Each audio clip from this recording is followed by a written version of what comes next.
Hey, Oz. Hey, Curtis. Hey, what movie we watching this week? Ooh, I've got a combo for you. Here's a gimme: Bad Santa, Well, yeah, crossed with a bit of Rankin and Bass Christmas shows, love it. and a whole lot of Jerky Boys. This week we are watching Santa's Sleigh.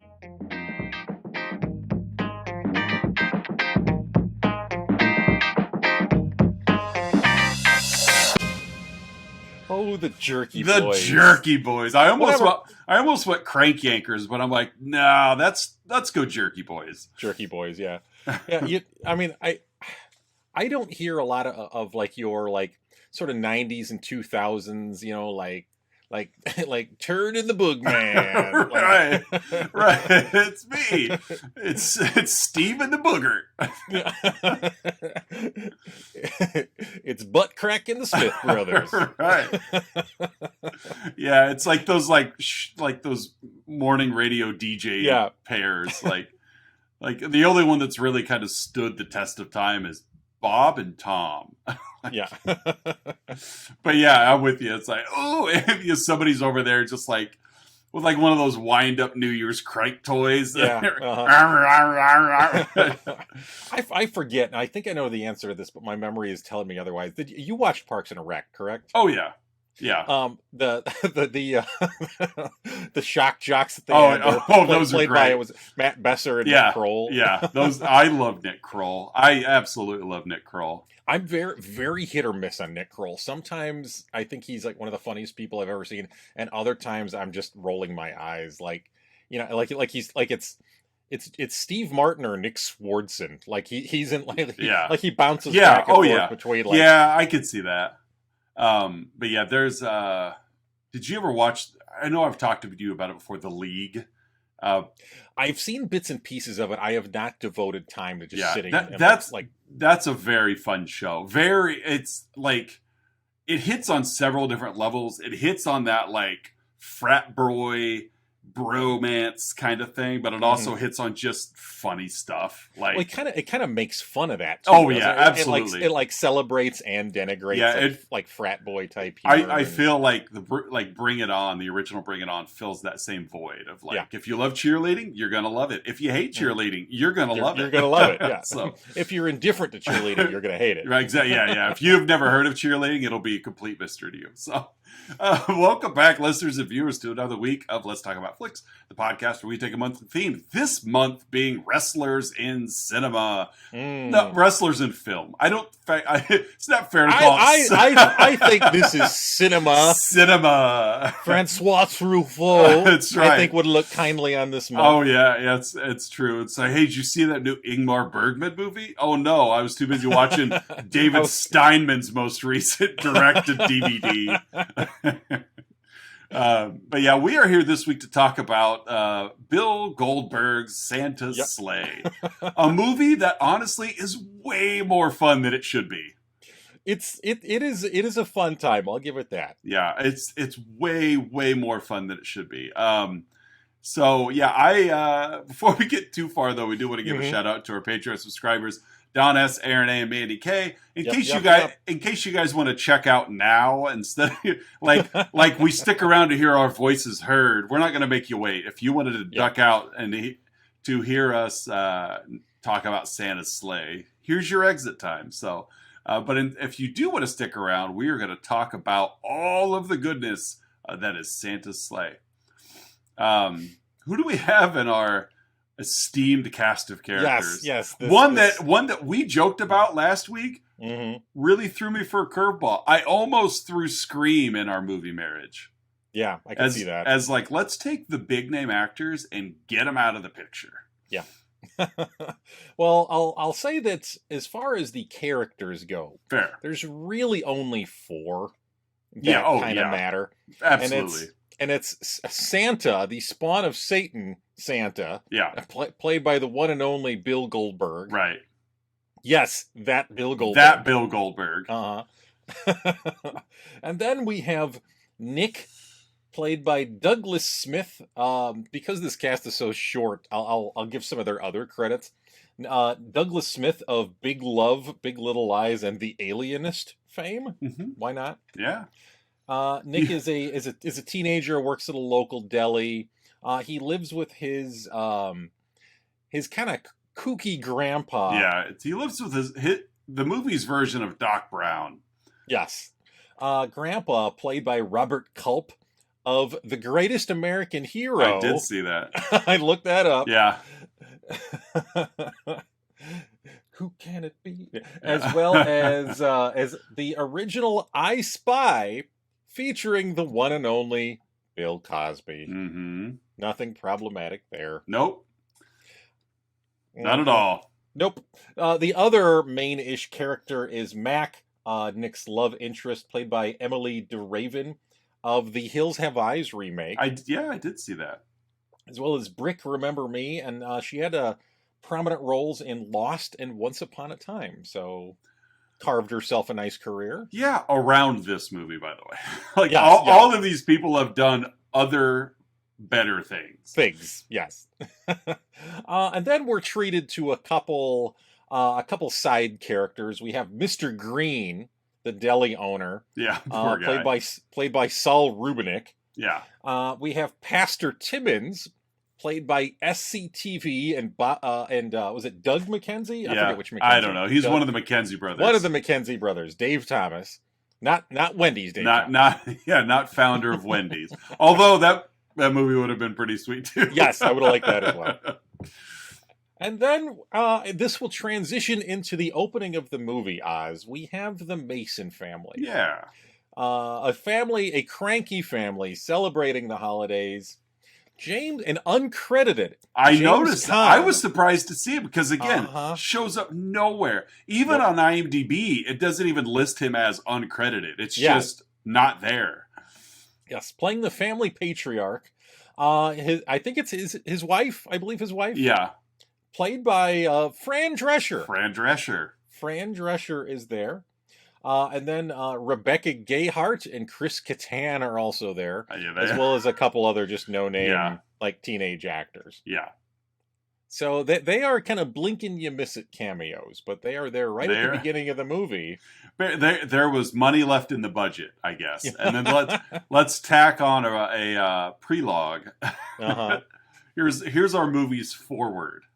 Yes. So speaking of that forward, Oz, why don't we dive into the exploits of the Mason family? We do. The Mason family is sitting around Christmas dinner just bickering. Yes. Just really, they're just a terrible family. They're awful people. They are wealthy yet materialistic, and there's comments on how the turkey last year was terrible, and it's just whatever. It's a bunch of famous-ish people.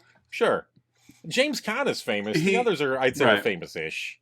They're sitting around, and there are a bunch of names, and you're like, oh, okay. And then Santa comes down the chimney and proceeds to murder them all in extremely violent, graphic ways, which were kind of fun. Like, he takes Fran Drescher and drowns her in eggnog. Not before burning her face. He burns her face, and then, like, she's walking around looking like...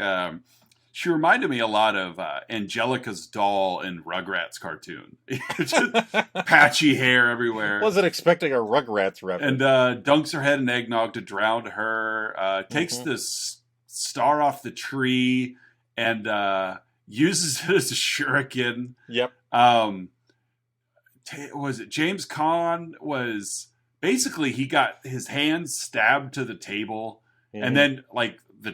turkey like rammed down his gullet, and it's just you're watching it and you're like, oh, we haven't even hit the title yet. Nope. And you've taken out the majority of the budget. Like, I will say, not before Chris Kattan and Fran Drescher also shared a moment as well. They did. I forget the moment though. Even though I just watched this the other day, I still forget the moment.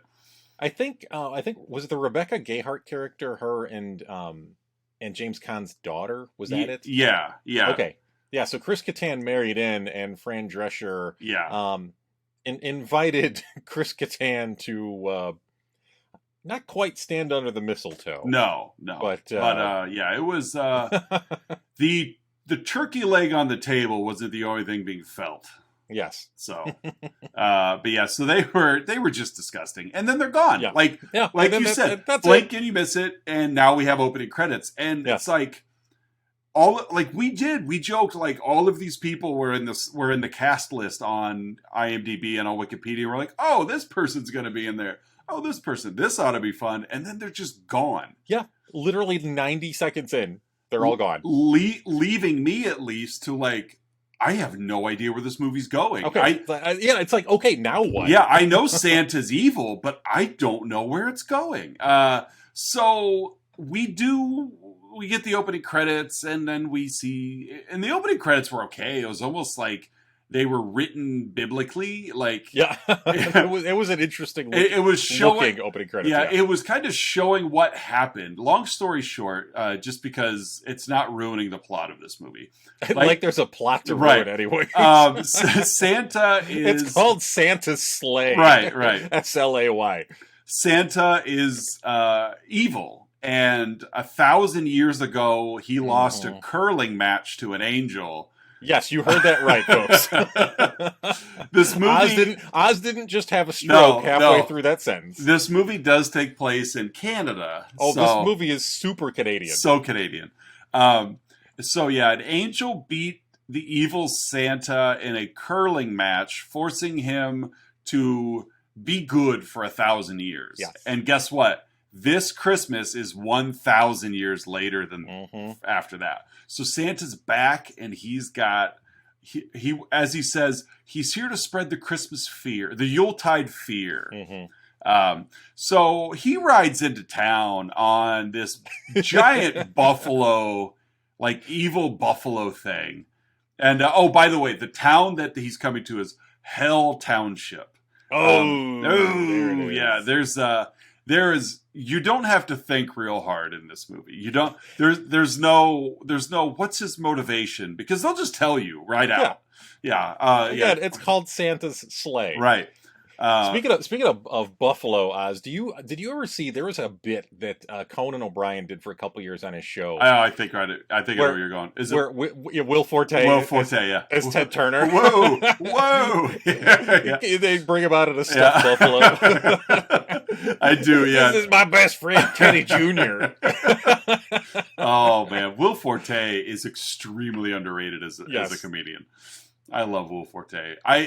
I really enjoyed that show, Last Man on Earth, until they started. Oh my god, what a great show! Until they started adding a lot of other people, but like when it was just him and like one or two others, it's like, this show is great. And then it kind of jumped the shark a little bit. It had a different feel to it after the other characters arrived. Yeah. I will say I still enjoyed it. Oh yeah, it was good for sure. And it got canceled. Like I think they had got through 4 seasons. And was it 5? Was it a Fox show? Yeah. Yeah, there you go. Yeah. So there was this big season cliffhanger, and then they never resolved it. So yeah. Santa rides into town, and just to go on a killing spree, and everybody's dying in various like holiday themed ways.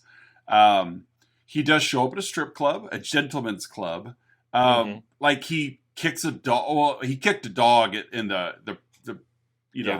pre-credit scene. Shows up, just walks in his full Santa garb. Just grabs a dancer by her hair, pulls her backwards, and lays a big one on her. And then proceeds to murder everybody in this gentleman's club, with the exception of Pastor Timmons. Yeah, he's able to weasel his way out. Because that's funny. The pastor's at the strip club. That's funny. Again, Dave Thomas. Yeah, exactly. Which I will say that every performer there was lots. For a moment, you felt like this was an '80s horror movie. Oh, for sure. There's boobies everywhere. Lots of TNA for sure. Yeah. Dave Thomas was like, you know what, you guys, you want to shoot this scene again? Because I don't think I got my lines right. Let's just stay here. But yeah, he survives. They have a service, and I'll come back to it later. a service for all of those that were lost in the Gentleman's Club massacre. Right. Despite them being a scourge on our our little town, they were still members of the community. And then he starts naming them off. Yeah. I do come back to that later on. Okay. But there's a Jewish business owner in town. He runs the deli. Yep. And this is where we meet Nicholas Yulson, because it's a holiday themed movie. Yes. So it's like, whatever, You may as well just lean into it. Yeah, exactly. Yeah. That's just what I was going to say. If you're going to do it, just do it. Just do it. Yeah. Don't think, just do it. Well, yeah. So yeah, Nicholas Yulson, he's working at this Jewish deli, making just anti-Semitic cracks, but he's really is he's not being anti-Semitic as much as he's just making comments like, do you guys even believe in Santa because you're Jewish? And you get the idea he was kind of poking fun at the owner. A little bit, yeah. Then the old lady walks in. Oh yeah, I forgot about the old lady. This old lady walks in and she is just a nightmare, but it's an old lady that's saying a bunch of swear words. Isn't that funny? That's always funny as old ladies do that. That's funny. This movie really milks that joke. Oh yes. A lot. Yes, they do. Yeah, bad words are funny. Yeah, especially out of the mouth of an old lady. Mm-hmm. And so he returns home. He's living with his grandpa. They don't celebrate Christmas. Christmas is off limits. It's not off limits to them for the same reason like Kate and Gremlins doesn't celebrate Christmas. Yeah, that got dark fast. But it's just because of it's not like Nicholas doesn't really know why, but it's just not. Nicholas has a little love interest, Mary Mack. Mary Mack. Mary Mackenzie. I'm sure. I wonder if she's related to Bob and Doug. Probably. I wouldn't be surprised. I wouldn't. Knowing how this film kind of came together. Probably. It's like, the fact that Dave Thomas is in it. Yeah. Let's make her a Mackenzie as well. And so she's basically, you get the vibe, she's more of a man than Nicholas is. Yeah. She grows up in a house full of guns and goes hunting, but she's still very female. She's putting the moves on him. He's the one that doesn't understand. It's a weird vibe they've got because she's clearly really into him. And while he doesn't really like friend zone her, I just don't think he gets the fact that she's attracted to him. Yeah, like he likes her as well. But he just kind of doesn't know what to do with it. Right. It's like I could identify with the Nick character a lot. I went through a spell as well after. I remember one instance where it was at Golden Apple one summer. We all went as a big crew out to Clark's, a restaurant. Yep. In Chicago, and the waitress was being a waitress. Right? In my mind, like she's refilling my drink. She's taking, but she was just being a waitress. And she'd leave the table and the others at the table are like, dude, she's into you. And I'm like, she's a waitress. Of course she's supposed to be nice. She just brought me waffles. Right. That's what I asked her to do. Right. Like, but it's like, dude. And I'm like, no. And so, yeah, it was, that evening went as I paid the check and left a tip and left. And, whatever. but yeah, it was there were several girls that are like, dude, like Oz, she likes you. And I'm like, no, she doesn't. She's just being nice. She's a waitress. So, yeah. So I can associate with that as well. But, and so, yeah, Grandpa is just weird. He's this inventor and he's got a bunker in the basement to survive Christmas. It's another kind of Gremlins thing. Yeah, making wacky inventions. Exactly. Yeah, he's just doing weird stuff. Meanwhile, like Santa is just making his way through Hell Township, literally just carving the town up for no reason. Nick asked Grandpa why he hates Christmas so much. And Grandpa whips out the Book of Claus, which was the book that we were introduced with introduced to it in the opening credits. Mm-hmm. And so this is where we get the basis of the movie. We've seen Santa go on this killing spree, and he's riding his hell deer and whatever. Hell deer. But this is where Grandpa lays down the story. Yes. That here's exposition time. yes, Santa was the result of that Jesus was not the only virgin birth. Yeah, there was two. Yeah, Santa was also a virgin birth, only this was Satan. Satan was his dad. Mm-hmm. Get it? Because Santa and Satan, They even do that when they drop the title. They start with Satan's sleigh and then rearrange the letters like no one's ever thought of that before. Mm-hmm. And so up until that life-changing curling match, Christmas was the day of sleighing up until AD 1005. And that is when some mysterious angel that we will not come back to at any point in this show, kidding, they have this curling match. And I will admit though, I really enjoyed this like Dollar Tree version of Rankin and Bass's animation sequence. I almost threw Kill Bill in my movie Marriage for this alone as the backstory of Oren Ishii. But I'm like, that's a little obscure. Scream and Kill Bill don't really touch on as much as Rankin and Bass and Bad Santa. I was wondering if some kind of Rankin and Bass reference was going to come up. But it was fun. Clearly, it wasn't well done, but it was done well enough, and it was fun. It was supposed to, that's the point. It's supposed to be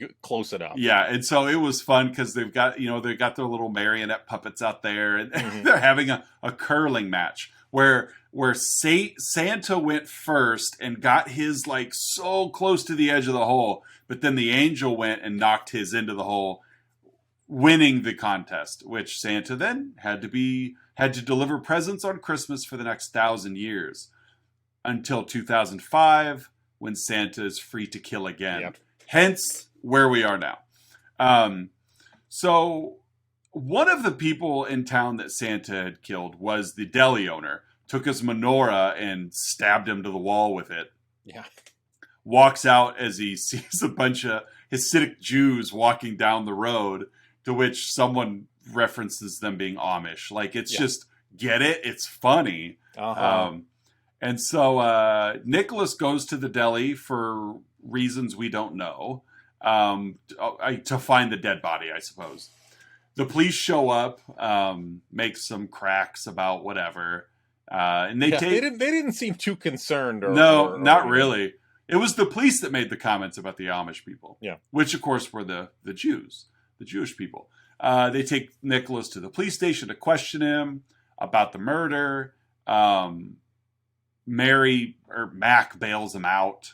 He wasn't really ever even under arrest, but she bails him out. Yeah. Santa shows up, kills all the officers, because that's this movie. It's Nicholas and Mac are going to be one very brief step ahead of where Santa's at. Yeah, that's pretty much it. It's Terminator, only on a shoestring budget. Well, and the police scene was kind of Terminator-esque as well. Oh, yeah. Just busted in and taking everybody out. For sure. So Nick and Mac are they're not even really making a getaway, because they're just driving. And then Santa had stolen a police car, and is now after them. Despite having a flying hellbeast, he's now pursuing them in a squad car, to where he ends up in the back of their truck. There's a shotgun in the truck. Mac ends up shooting Santa, and he falls in the road and rolls like a T-1000. It was very T-1000. Very much so, yeah. I was waiting for him to get up with his arms, looking like the big crowbars. Right, exactly, and then come after him. So they go back to Grandpa to go down to the bunker. Santa's still after. We don't even know why Santa's after these two. Just because, I guess. Nick and Mac escape with a snowmobile. Grandpa's going to be on pursuit, but Santa shows up and the hell beast, a hell deer, runs over Santa or runs over Grandpa. Grandpa got run over by a hell deer. Uh-oh. like Goldberg's delivery was the best he could do. Yes, yeah. I will give him that. The man gave it his all. It just wasn't very much to begin with. Well, I mean, I think he was doing exactly what was asked. Oh, absolutely. Yeah, we're not talking about Martin Scorsese here. Like this is not Akira Kurosawa's Santa's Sleigh. This is, hey, I've got some money lined up and I want to make a movie. And that's about really what it was. So the teens take off on their snowmobile. Santa's still in pursuit on his hell deer. He's lobbing like bombs that are in gift boxes. Right. Like it's just, the movie is way more fun than it should be. It felt very in some ways very Troma-esque. Sure. Of like, look, we're not worried about the rating system. Let's just make the movie we want to make. So Santa's on pursuit. The kids go hide out in a high school with thinking they actually have a pretty genius idea. Let's just hide and wait this out. Yeah, because they use their science brains. Right, at the North Pole at this time, which is like our time, it'll be past Christmas. So right. If we just wait it out, then Santa will lose his powers. He finds them. They drop that bit of nugget knowledge on him, and he's like, "Oh, the North Pole is where all time begins. It'll be whatever time I want it to be." Like, thanks, Goldberg. The part it drives me nuts. They're running down a hallway away from him. They go through double doors and end up on the ice of what hallway school hallway dumps out onto the ice. Yes. just right into the arena. Yeah, and I'd understand if they were running from the locker room tunnel. No, they're running down lockers and classrooms onto the ice. I will say before that as well, as they were running through the hallways, they had for a moment Santa turned into Jason. Oh yeah, they're running one way and then he steps out and he's there. That's and then they turn around and then he steps out in front of him. I forgot about that because he's Santa. He's a little bit everywhere. He's magic. So they're trying to gain their footing on the ice as Santa shows up in a Zamboni. because again, this is a high school. This is a Canadian public high school. Yeah, that has their own hockey rink and Zamboni. And in the school. Yes. And so Santa's now after them on a Zamboni. And who arrives? Grandpa. You thought he was dead. Grandpa arrives. Turns out Grandpa was the angel from 1,000 years ago that battled Santa in the curling match for supremacy or whatever. Sure. Why 1,000 years? That's a long time, but you're an angel. You'll be around in 1,000 years. Why didn't you just make it for all time? Yeah. So they stop what they're doing to have a repeat curling match. This time, Grandpa is going to go first. Yes. So Grandpa throws his stone, and it ends up right on the edge. We think we know where this is going, but that's when Santa just picks up Grandpa and throws him. Yeah, and the hole this time is actually a hole down to hell. Yeah, that's right. Yeah, it shows Santa stomped his foot and made a hole to hell. Yeah, that's right. Directly under the ice of a Canadian high school in a suburb of Winnipeg. That's right. There's a portal to hell. Well, it is Hell Township, so sure. So he throws Grandpa down the hole.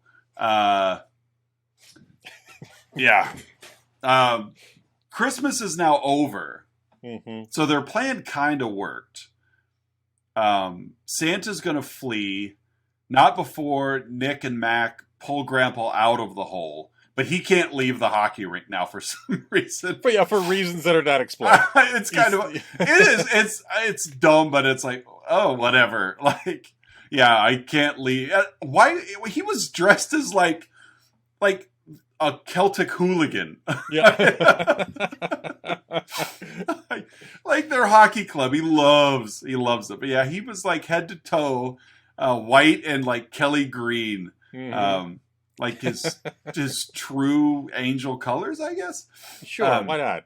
So Santa's gonna flee on his hell deer only for Mac's father and all of his friends, who we've already learned are like gun toters. Mm-hmm.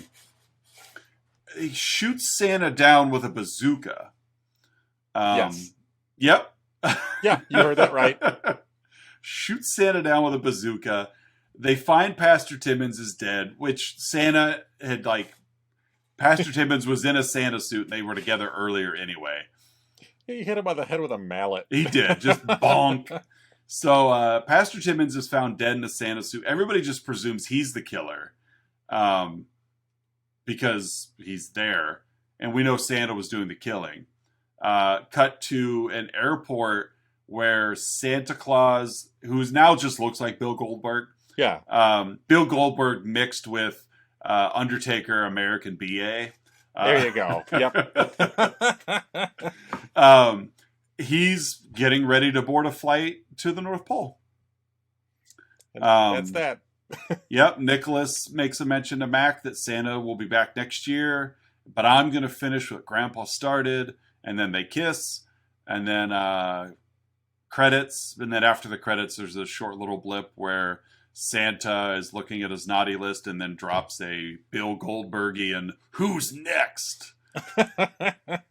And that's Santa's sleigh. That's 2005's Santa's sleigh. Yeah. All right, folks. At this point in the show, I just shrugged. That's all I got. At this point in the show, Oz and I each give our own unique rating to the film in question, 2005's Santa's sleigh. Oz, how would you rate this flick? I'm gonna give this 5 Zambonis.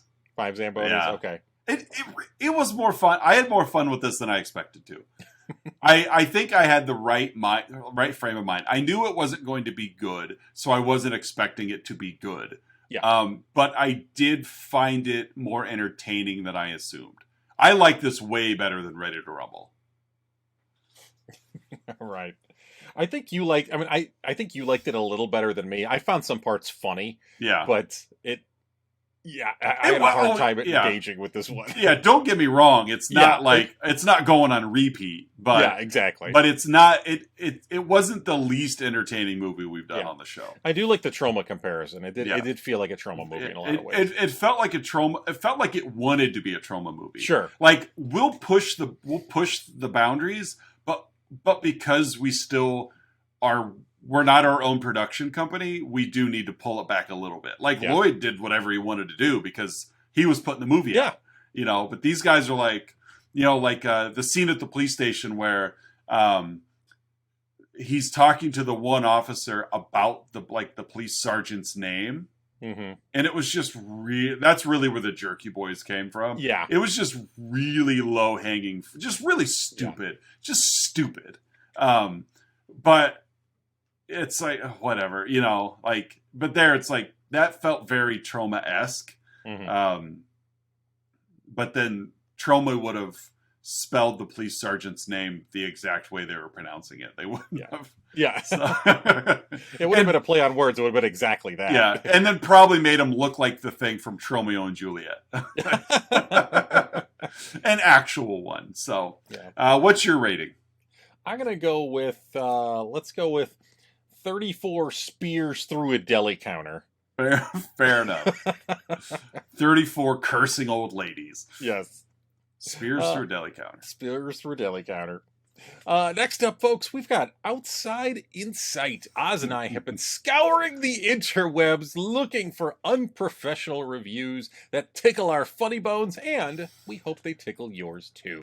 Oz, what is your Outside Insight for Santa's sleigh? I've got 2 of them. As do I. All right, good. I do just have one. All right. The first one is from Sammy W. from Letterboxd. He's a Letterboxd Pro subscriber. This is a 5-star review from June 28th of last year. Anti-Semitic ableist, racist, and absurdly offensive. But the action choreography and one-liners are kind of killer. Santa's a rampaging hate crimer. Send this script to Mel Gibson. And my second one is from Huck Robinson. Ooh, the Huck Robinson. The Huck Robinson. Watched on Christmas Day of last year. He says, cream of the crop in the Christmas slasher genre. Oh, Macho Man. It's the cream of the crop. The cream of the crop. Mean Gene. Those are my two. What do you got? Mine comes from the Internet Movie Database. It's a 10 out of 10 review. Ooh. This one comes from 2005, so this was probably on the heels of its original release. And this is from Gozer the Gozerian. Oh boy, I knew Gozer had a favorite movie. Yep, Gozer crossed dimensions just to leave this review. Santa did too. So one of the greatest Christmas movies ever. Up there with Scrooged and Die Hard. Okay. We were expecting to laugh at how bad it was, but we were amazed to find that we were actually laughing the entire way through. Amazed. We kept having to ask each other what the last line of dialogue was because we missed it. Great gags, some fantastic cameos, and a Jewish wrestler playing Santa Claus, plus swearing children and swearing old ladies. A new holiday tradition. Oh, Gozer. You frat boy. Oh, we kept asking what the last line was because we missed it. Well, we were laughing so hard. What did that old lady say? Well, therefore, wouldn't the first line of dialogue be the only line of dialogue you heard in the whole movie? Yeah, because you're too busy laughing at all the rest of the hilarity. God. Look at that kid. He's cussing. What's that police officer's name? No way. Oh, man. And folks, it's that time of the show you've all been waiting for. The 3, 2, 1. Our signature segment. Where Oz and I each bring 3 goods, 2 bads, and 1 to the table regarding the movie in question in this week's Santa's Sleigh. Oz, what are your 3 goods? Oh, my first one was thrown us for a loop by killing all of the known actors in the opening scene. I did not see that coming, and kudos to those actors to take their paycheck and because it wasn't like they all got out unscathed. Like Bill Goldberg shoved a turkey leg down James Caan's throat. Yep. Bill Goldberg took a bald-headed Fran Drescher and dunked her head in eggnog. Good for them. So that's my first good. My second one, I'm glad this movie did not take itself very seriously. Because I think if it were really trying to lay it on thick, it would have gone south in a hurry. And granted, it didn't go too far north to begin with. So not taking it seriously is my second good. And my third one, and I mentioned it earlier, the adult dancer names at the funeral service. Which ones can you say? Especially Tess Tickler. Yeah. Tess. Yeah, I know Tess and my favorite one, Dixie Wrecked. I actually rewound the movie to hear him again, just to hear Dave Thomas say those names as a preacher. I just found it, like, I caught the Dixie Wrecked one, and then rewound it because I'm like, what were the other ones? Because I know I missed them. I think Dixie served me flapjacks at Denny's last weekend. She did, yeah. So Tess Tickler. Tess Tickler. Those are my 3 goods. What do you got? My 3 goods. I'm going to start with the puppet stop motion sequence. I thought it was fun. We mentioned it earlier. The Rankin and Bass reference, and it was kind of a fun little different way to tell that part of the story. Yeah, so that's my first good. My second good is there's a very brief mention that Mac has a gay brother, so yay, progress! She did. She did. Uh-huh. Of course, the gay brother wasn't accepted by any of the other members. No, they have guns. You can't have guns and gays. No, they don't. Those don't. That's like crossing the streams. That's true. If you goes over the guards area. Yeah. So. And my last good, and this is so stupid. I don't know why this tickled my funny bone the way it did. So it's towards the end of the movie, and Dave Thomas is in Santa's sleigh, and he's just kind of coming to. Yeah. And Santa comes back outside from the school, and Dave Thomas just goes, "Oh, I had the most terrible nightmare." And then Santa just turns to him and goes, "Visions of sugar plums," and then hits him on the head with the hammer. It's such a dumb line. I don't know why that got me so much. It's just like, because he's kind of in like he's just in a daze. He's just, you can see like the sparkles outside of his head as he's coming to. And then Goldberg just, "Visions of sugar plums." He did have a lot of fun making this. He did. You could tell.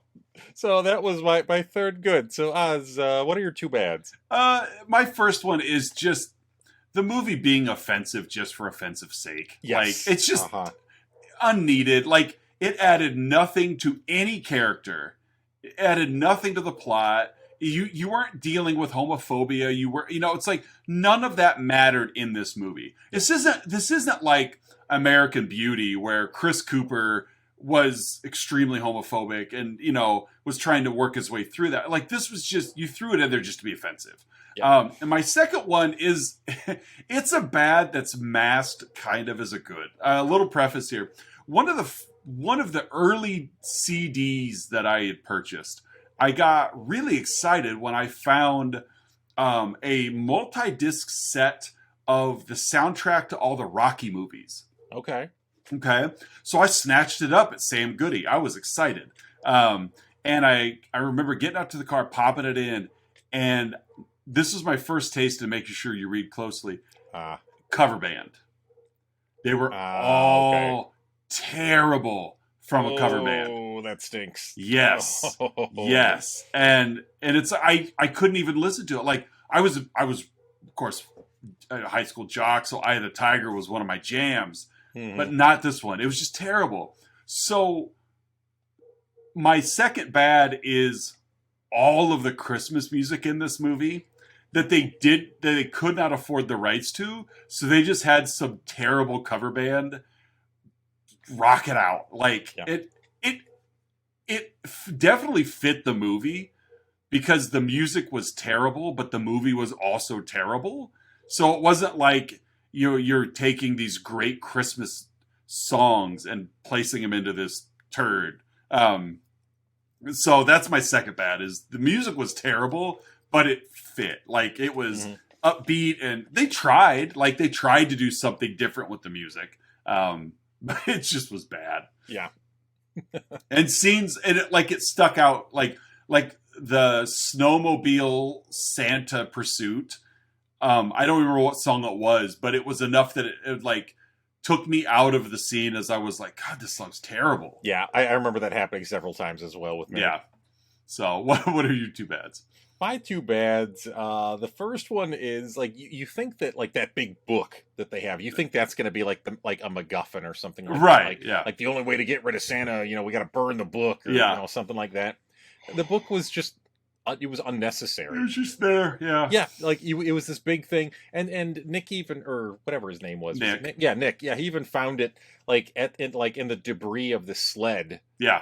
Or the sleigh, and, like, he picks it up, and you think that, like, they're gonna have to do something with it to finally end the threat of Santa. And Nope. There it was. Just and I'll even the book of Claus. Exactly, and I'll even just tack onto that. The ending was bad. It just, like, ended. Oh yeah. It's like they ran out of film, and then just, well, I guess we're done. Yeah, it was just a very abrupt ending. My other bad, and I had this down as a I'm going to use it as a bad here. So Nick heard over like a police scanner. Yeah. By the way, when he was at the gas store with Tiny Lister with Zeus. This month really does sandwich everything together. It does. I was thinking about that too. We had Scott Conn and Goldberg last week. We've got James Conn and Goldberg and Tim Tiny Lister this week. In a couple of weeks, we'll be back with Tiny Lister. Yep. Yeah, it really is like there's a genre here that there is.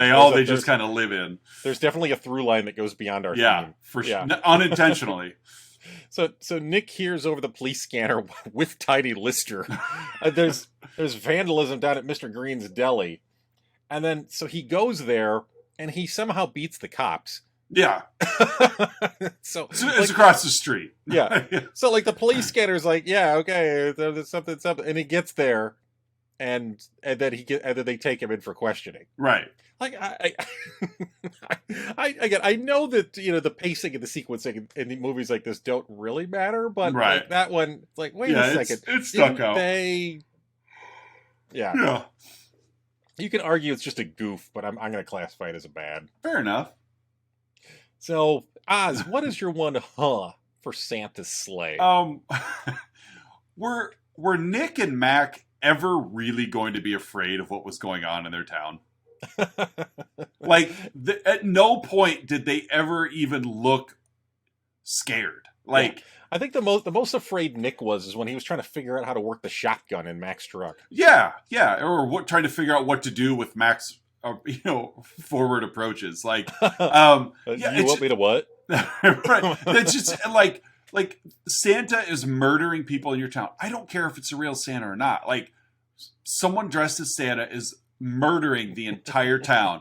Please, everyone, show some urgency. And yeah, and they're just hanging out. Like, that's my It's like, were they ever going to be afraid? Like, even bad actors and actresses in low budget horror films, like we're talking like Friday the 13th sequels or whatever, they at least put a look of fear on their face occasionally. Yeah. These kids are just like, let's go to the high school. Let's go see Grandpa. He killed Mr. Green. I don't know how to shoot a shotgun. It's like there was just no dread ever. Yeah. So that's my What's yours? My is, how exactly does the Grandpa/Angel's family tree work? Like, yeah, like 1,000 years ago, he was like elderly-ish, and they had the whole like curling game and whatnot. Yeah, and then later he's telling Nick, like, I really loved your grandma.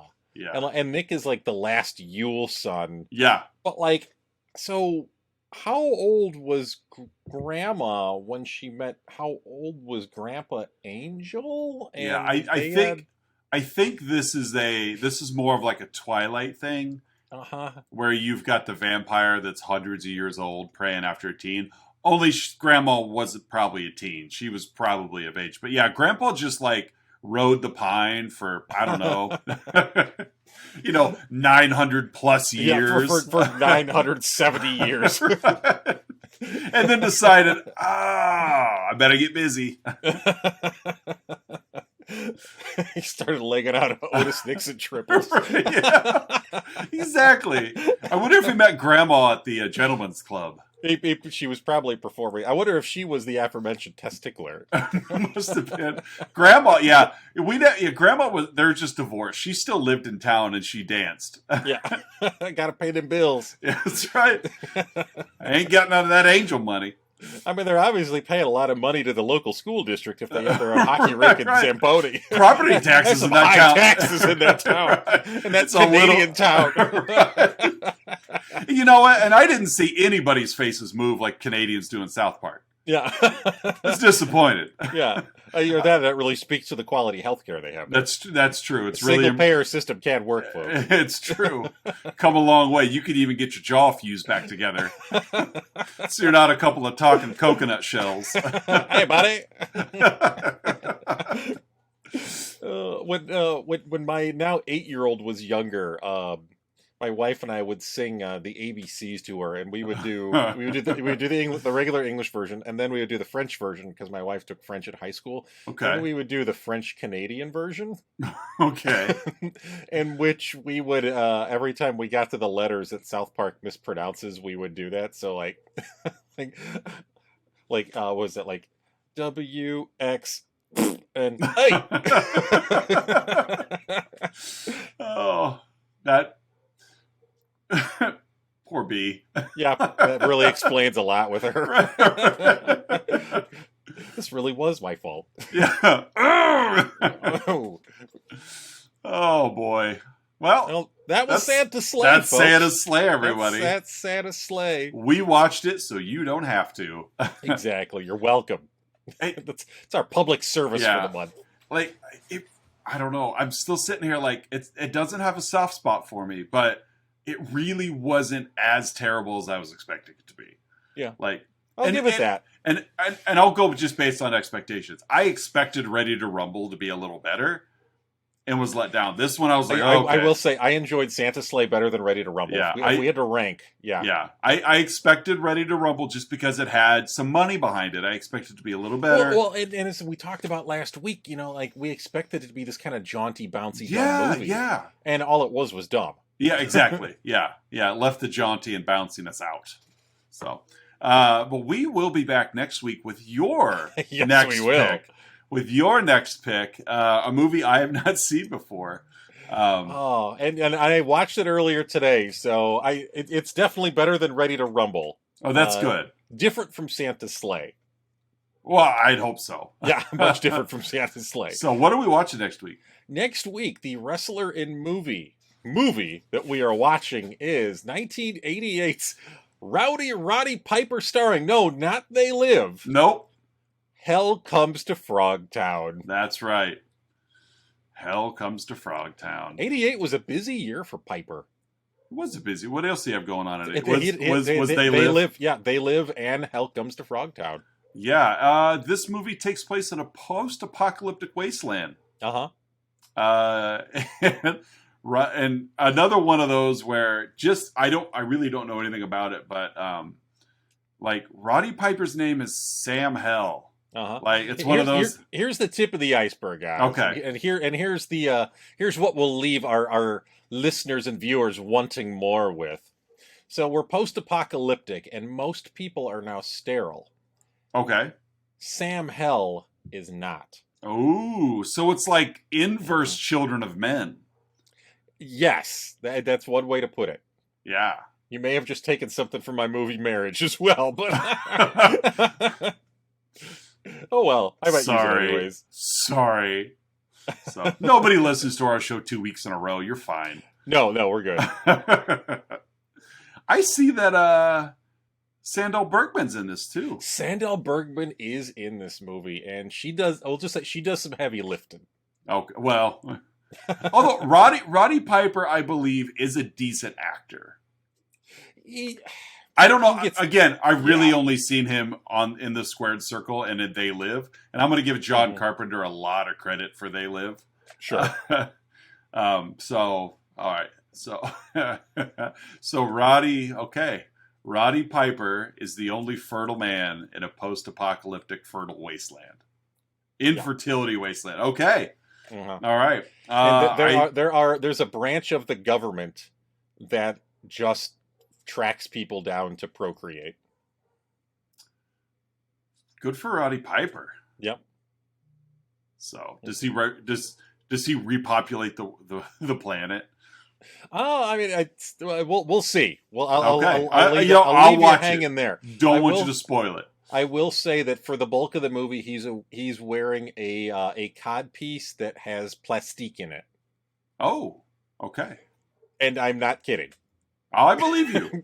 Mm-hmm. So, well, Hell Comes to Frogtown. Hell Comes to Frogtown. I'm kind of excited because I like 80s movies, and it's fun. Yeah, I just like dumb premises. And this is a dumb premise. Yep. I'm like, let's see you deliver. I think the 80s was a heyday. Like the other, my other podcast, I've been churning away at some, and our next episode is on a 1981 movie. I don't know anything about it, called Madhouse. I got excited because it was English language filmed in Italy. And I just got, but I just get really excited by that. I was even telling Courtney, I'm like, oh, I hope it's dubbed. I hope it's dubbed. Because there was an era there in the late 70s, early 80s where they were pumping out a lot of horror films from Italy, like Lucio Fulci and Mario Bava or whatever, and just all those like giallo movies. But they dubbed them all into English, and I'm like, oh, I hope this movie's dubbed. Because I just love them. I don't know why. They're not good, but I just love...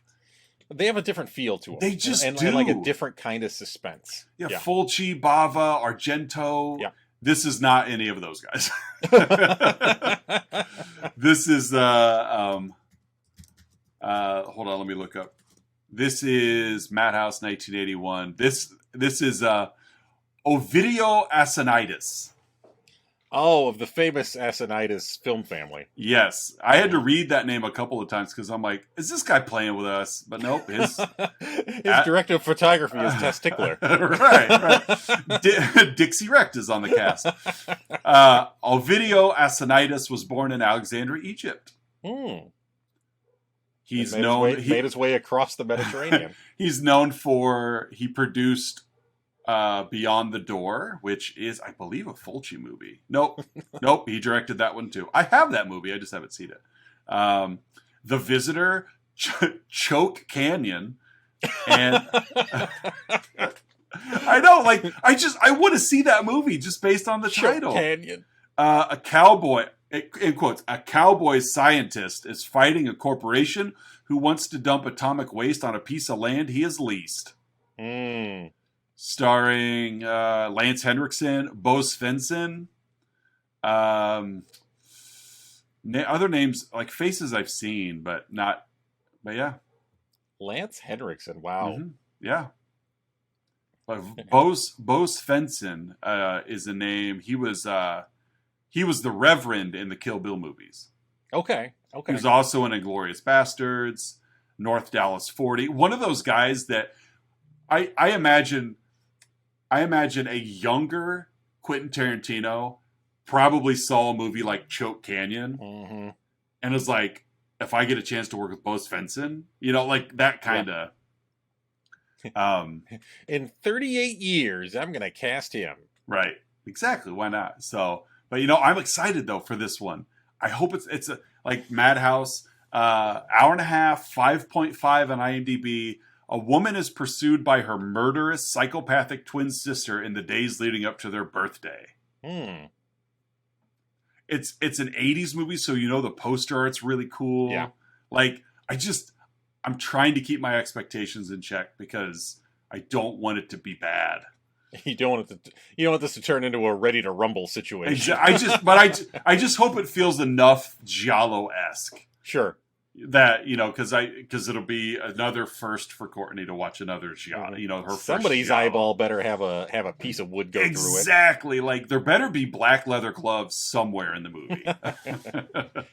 But no, until that though, we're going to be watching Hell Comes to Frogtown. Yeah, we are. And then we're going to finish up with the greatest wrestler in movie of all time. And we will debut that next week. Yes, we will. Until then, you guys can catch us on social media, Facebook, Instagram, and Twitter. There is a link to Patreon down below. If you'd like to throw some money in our coffers, we would always appreciate it. And say your name and perhaps even let you have access to our bonus episodes. And they are all winners. We need to film some more bonus episodes. I don't even know. I don't even know if anybody listens to the bonus episodes. I'll have to reach out to... it was Don S. and Mandy K. Yeah. The only two with access to the bonus episodes to see if they even listen to them. If not, we may have to come up with another bonus episode idea. A bonus for the bonus. That's right, bonuses. So, but that's it for Let's Talk About Flicks. I'm Oz. I'm Curtis. And we'll see you next week with Hell Comes to Frogtown.